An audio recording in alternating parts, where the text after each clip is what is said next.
La reforma constitucional que da paso al nuevo proceso constituyente y que refleja también lo que se acordó por todos o casi todos los partidos políticos hace algunos días, ya avanzó la primera etapa en la Comisión de Constitución del Senado. ¿Qué viene en este proceso? ¿Qué pasa con el cronograma, el calendario que se ha establecido al menos preliminarmente y bueno, todos los pasos que se han incorporado para que este proceso sea distinto del anterior y ojalá con un mejor destino? Vamos a estar conversando de esto junto a Tomás Jordán, abogado constitucionalista de la Universidad Alberto Hurtado. ¿Cómo estás, Tomás? Bienvenido. Hola, hola, Bárbara, ¿cómo estás? Un gusto, como siempre. No nos veíamos hace meses. Tantos acuerdos y procesos constituyentes sin vernos, digamos. Así es, y plebiscito de por medio. Y plebiscito de por medio. Bueno, de hecho, estamos conversando al inicio, antes de comenzar la entrevista. Esta es la tercera oportunidad, la tercera es la vencida, si consideramos que hubo un intento de proceso constituyente del gobierno de la presidenta Bachelet, el que ya conocimos que terminó con un rechazo, bueno, y el que se está comenzando a abrir. ¿Cómo ve este nuevo escenario? ¿Por qué esta tercera vez ya sí, esperemos sea la vencida? Buen punto. Mira, yo digo siempre algo que creo que he repetido muchas veces, pero creo que se aplica nuevamente, que es una forma de entender los procesos, que estos requieren dos requisitos, que son acuerdos políticos los más amplios posibles y legitimidad social.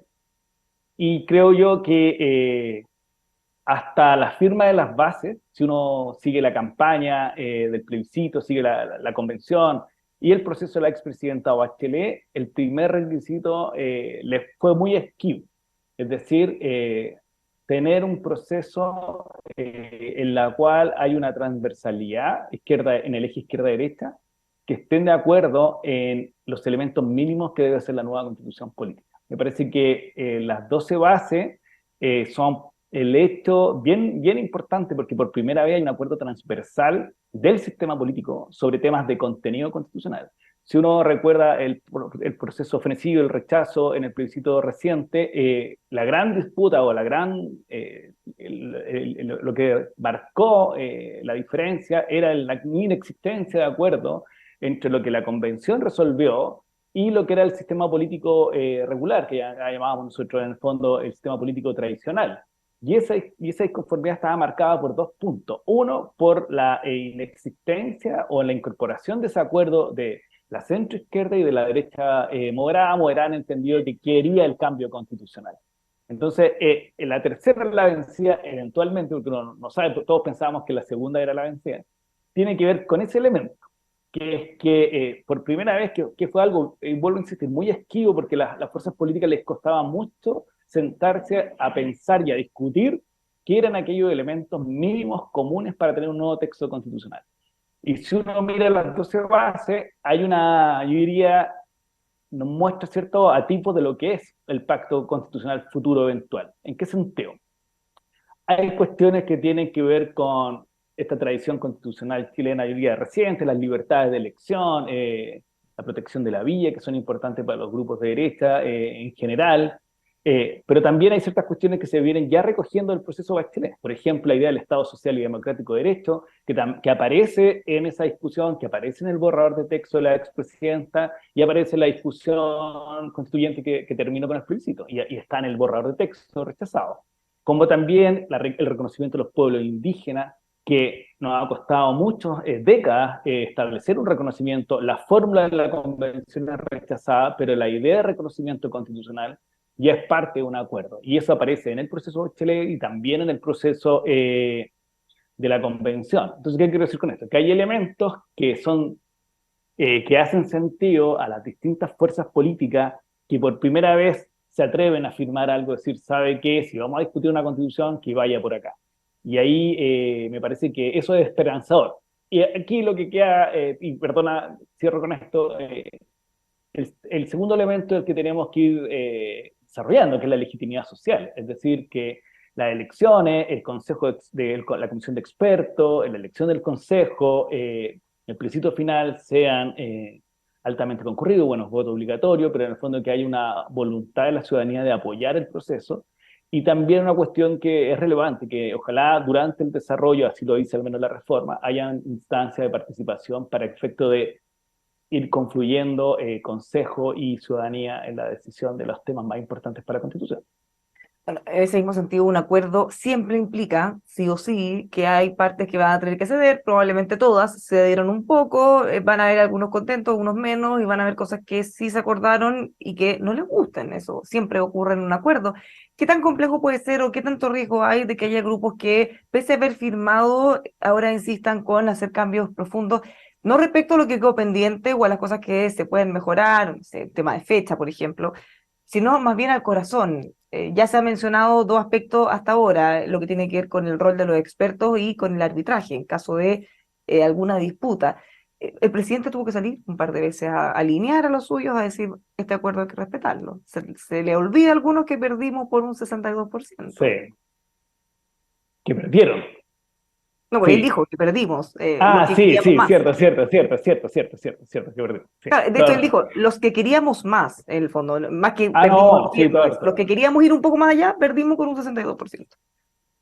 Sí, yo creo que ahí hay varias cosas. A ver, yo creo que tú lo decías, una cuestión que es relevante en la vista. Cuando hay acuerdos políticos, todos ganan un poco y todos pierden un poco. Eso es la política de negociación, es articular intereses diversos y por lo tanto no podemos esperar otra cosa. Dos, hay un resultado del plebiscito para quienes estuvimos por el apruebo y quienes estuvieron por el rechazo, que determinó los 3 meses siguientes, es decir, las condiciones en general las fijó el mundo del rechazo, tanto así que era desde ese mundo donde aparecen las 12 bases, desde ese mundo aparece el comité de admisibilidad, desde ese mundo que aparece la propuesta de 50 y por lo tanto una fórmula mixta que podía haber sido integración mixta o fórmula mixta. Se decía una fórmula mixta con 3 tiempos, comisión, consejo mixta, en un espejo, algo en un espejo un poco distinto, pero del Congreso. Entonces quiero decir con eso, que primero que todo hay un acuerdo político, los acuerdos políticos para tener una nueva constitución, y si esa es la voluntad hay que respetarlo, hay que respetar su corazón, siguiendo tu frase,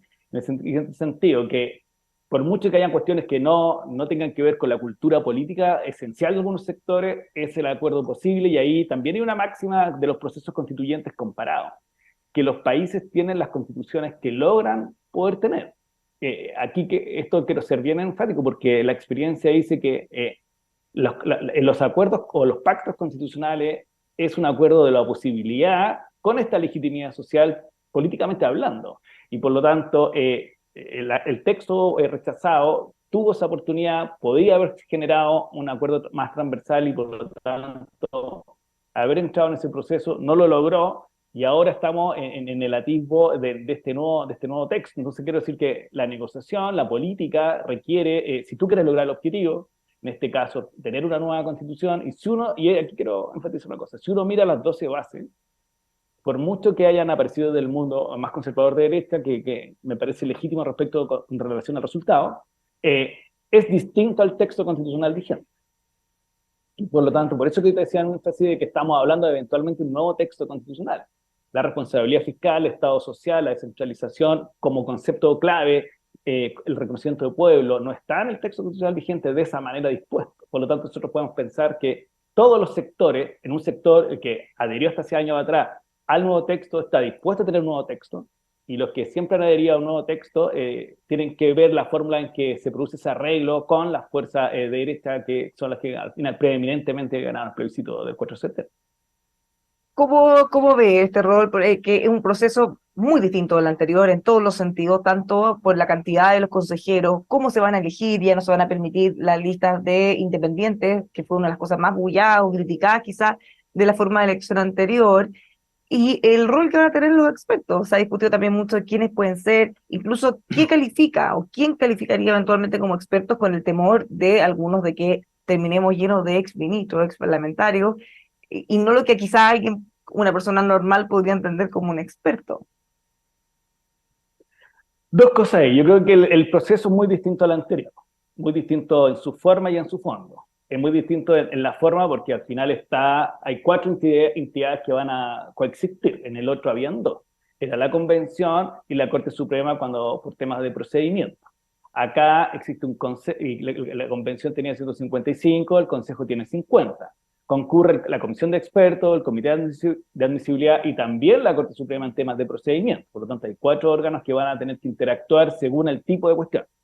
Dos, es claro que es un procedimiento que tiene una fórmula diferente políticamente hablando, voy a decirlo así.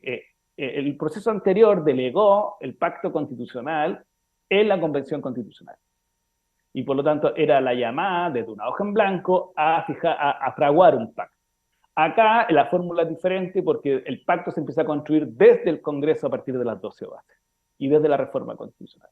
Por lo tanto, es un pacto, podríamos decir, si resulta bien, en dos tiempos. En el tiempo legislativo regular, que en el fondo fue el Congreso, aprueba una reforma, fija las 12 bases, y cómo esas se ejecutan en el espacio constituyente que tiene al mismo tiempo, como decíamos, dos momentos importantes, el Consejo y la Comisión de Expertos y Consejo.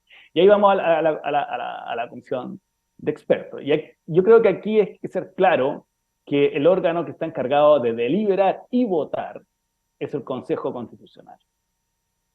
Y eso es relevante, porque acá yo creo que la fórmula es una mezcla del proceso legislativo, pero radica la votación de las normas en el Consejo Constitucional. Incluso al final, incluso cuando no hay acuerdo con la comisión de expertos, termina la segunda alternativa o posibilidad que se le da a la comisión votando por 3/5, rechazando la fórmula que se le propone en segunda instancia. Porque Ya, o acuérdate que sea, en primera. en otras palabras, para que quede muy claro, los expertos van a tener derecho a voz, no voto, porque Eso es esa claro, era una lo de las dice críticas más así. fuertes. Sí, Mm. perdona, sí. Sí, entonces ahí hay un tema que es relevante, porque el proceso, yo creo que recoge los señales más claras o más claves del proceso legislativo. Uno, cuando se prepara un texto, en general en el sistema político chileno, viene desde el mundo del Ejecutivo, en general, porque tiene la iniciativa exclusiva del presidente en las principales materias. Por lo tanto, es un borrador que se presenta ante el Congreso Nacional. Y el Congreso, en general, en sus dos cámaras, discute ese texto y lo va modificando, aprobando, rechazando, y va construyendo un texto a partir de ese mensaje que conocemos habitualmente. El presidente ha mandado un mensaje. Bueno, esa idea es la que concurre la comisión de expertos. ¿Por qué razón? Porque el Ejecutivo, en general, cuando prepara sus proyectos, está redactado por expertos o expertas, que son especialistas en esa área regulatoria determinada, en materia eléctrica, en materia de pensiones. El Ministerio de Hacienda prepara con sus asesores el proyecto de reforma a pensiones. ¿Ok? Entonces, en ese sentido, recoge esas luces principales del proceso legislativo. Dos, vuelvo a insistir porque es importante, porque yo entiendo que el factor de legitimidad y más novedoso es la comisión de expertos. Pero es el Consejo el que tiene que discutir, aprobar, rechazar o modificar esas propuestas y votarlas. Y votarlas.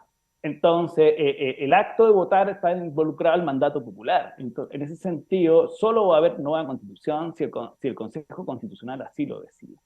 Lo que pasa es que después se produce una cuestión que hay que explicar muchas veces, creo yo, que tiene que ver qué pasa si no haya, que si el comité de expertos, la comisión de expertos presenta su informe final y se sabe que el proyecto que ustedes aprobaron está bien, pero habría que modificar A o B o C, que se llaman observaciones, es decir, corrijamos un poco el texto. Y ahí se entra en una mixta, en un acuerdo, pero que vuelvo a punto, que al final del día, de acuerdo a la redacción, es el Consejo Constitucional el que lo aprueba.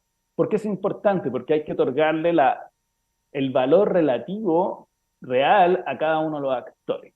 Entonces, yo entiendo que habrá personas que le parece mucho mejor que el comité de expertos ojalá hiciera todo, y ahí voy y perdona, cierro acá, a la idea del experto. La idea del experto o experta, para que tenga un sentido el proceso, tiene que ser algo que tenga un conocimiento acabado sobre un área determinada, que puede ser la constitucional o puede ser áreas aledañas, por decirlo así, que permitan la construcción de un texto constitucional. Pero junto con eso, ese experto o experta, creo yo, también tiene que comprender la política y cómo opera la política. ¿Por qué razón? Porque uno de los déficits de la convención fue la falta de experiencia política de los convencionales, siendo expertos o expertas o no expertos o expertos. Es decir, la política tiene sus propias dinámicas. Lo hablamos hace un segundo, que es articular intereses en pro de resolver algo. En este caso, dar una solución aprobando una norma constitucional. Y eso también requiere una habilidad, una experiencia, y ahí hay distintos tipos de perfil. Pero probablemente mirando cómo va a funcionar esto, quizás la mayor probabilidad de incidencia que puede tener el Consejo de Expertos lo podría lograr en la medida que las cosas que ellos recomienden y que propongan lo hagan con la mayor unanimidad posible. Porque obviamente si tenemos un consejo que o sea, un grupo de expertos y todos coinciden, o la gran mayoría coincide con que X cosa es mejor, bueno, evidentemente tanto al presentarla como después al discutir o al rebatir, el peso que puede tener eso es mucho mayor ante la presión, la opinión pública incluso, de la que podrían tener si no están de acuerdo o hay cinco alternativas o se dividen entre varios. Evidente, ¿no? Totalmente, yo creo que hay dos claves.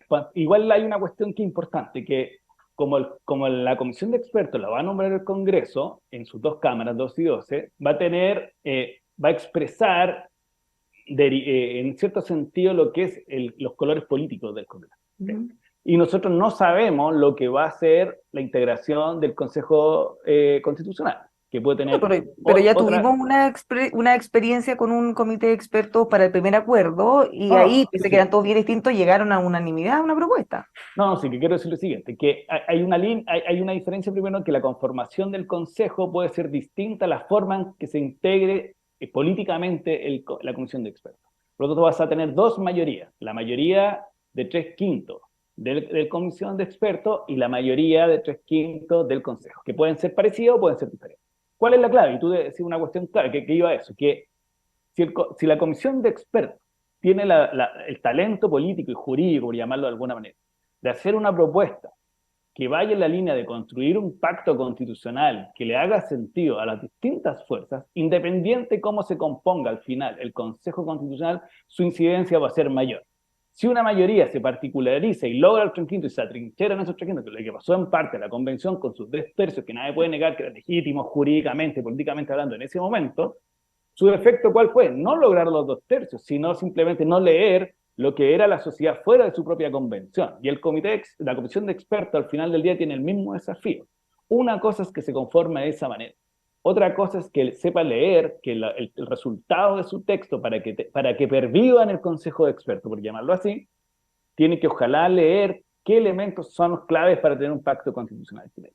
Y en ese sentido, hay que tener, por eso te digo, una cosa es el conocimiento acabado de un área y otra cosa es cierto talento político, por llamarlo de alguna manera, para articular este consenso constitucional. O sea, acá la clave, creo yo, para leer lo que viene, es cuál es el consenso constitucional posible que nos dé una igual nueva constitución. Vamos a quedar muy atentos entonces a que ojalá nombren bien a sus expertos en el Congreso y nosotros tenemos miedo porque capaz varios de nuestros panelistas pueden terminar ahí, una de esas, no lo sabemos. Agenda Constitucional va a seguir de todas maneras mirándolo por el lado. Un último tema, Tomás, que no relacionado a esto, pero que ha generado mucho ruido a propósito de la academia, a propósito del desarrollo de investigaciones, tesis relacionadas a pedofilia, que se han generado mucho ruido en las redes sociales, sobre todo por parte de estudiantes de la Universidad de Chile, y la respuesta que dan desde la misma universidad. ¿Cómo ve ese debate? ¿Qué implicancias puede tener en la academia? ¿Sabes qué me pasa lo siguiente? Yo creo que los derechos fundamentales y los derechos humanos son un estándar mínimo civilizatorio que se impacta a todo el ámbito y también a la academia. Por lo tanto, me parece que el estándar es el que cuando tú investigas tienes que también comprender que debes resguardar sobre todo a aquellas minorías vulnerables, en este caso a los niños, niñas y adolescentes. Entonces ahí creo que la universidad incluso de su declaración, porque yo entiendo que haya procedimiento interno que puede haber derivado en la publicación de esa tesis. No estoy de acuerdo, pero puede haber terminado en eso. Pero me parece que el estándar universal de respeto a los derechos fundamentales, sobre todo a personas vulnerables, como son los niños y niñas y adolescentes, requería otra reacción de la universidad. Al menos esa es mi apreciación clara, en el sentido de que hay un paso en falso, yo creo, de la universidad en la tratativa del tema.